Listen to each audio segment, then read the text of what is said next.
Hello दोस्तों, आप सभी का स्वागत है और फिर से एक नई वीडियो में। तो दोस्तों, इस वीडियो में हम जोड़ने वाले हैं बेसिक इंग्लिश ग्रामर और इसका जो है ये लेक्चर नंबर फर्स्ट यानी पार्ट 1 है। और इस वीडियो में हम जानेंगे उसका जो बेसिक कॉन्सेप्ट है उनके बारे में।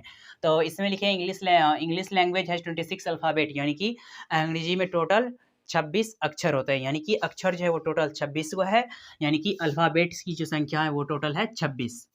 और आगे लिखे हैं there are two types of letter, यानी कि लेटर जो है वो 2 प्रकार के होते हैं। जो पहला हो जाएगा कैपिटल लेटर और दूसरा स्मॉल लेटर।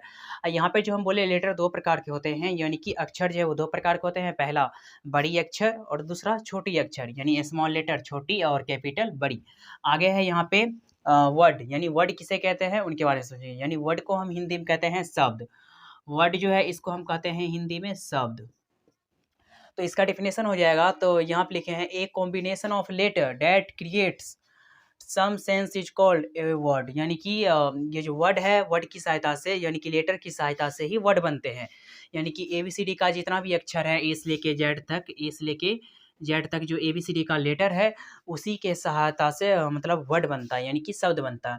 जैसे कि और उसका भी एक मीनिंग यहाँ पर और भी है कि अगर जो वर्ड बनेगा तो उसका शुद्ध शुद्ध मीनिंग निकलना चाहिए, उसका कुछ ना कुछ अर्थ निकलना चाहिए, तो ही वो वर्ड कहलाएगा। जैसे कि यहाँ पे OGD है, इसका कोई मीनिंग और कोई भी अर्थ नहीं निकल रहा है तो इसको हम वर्ड नहीं बोलेंगे।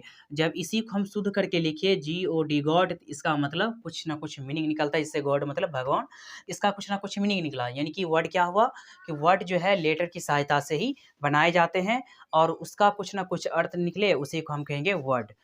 तो आगे है यहाँ पे अगला डेफिनेशन हो जाएगा सेंटेंस का, यानी सेंटेंस किसे कहते हैं उनके बारे में जानेंगे। तो सेंटेंस का डेफिनेशन हो जाएगा a sentence is a group, sentence is a group of word that convey some meaning. यानी कि सेंटेंस का भी वही कथन है, शब्द या शब्दों का ऐसा समूह। इसका नीचे में हम हिंदी वाला सेंटेंस भी लिख दिए हैं कि शब्द का ऐसा समूह जिसका पूरा पूरा अर्थ निकले उसे सेंटेंस कहते हैं।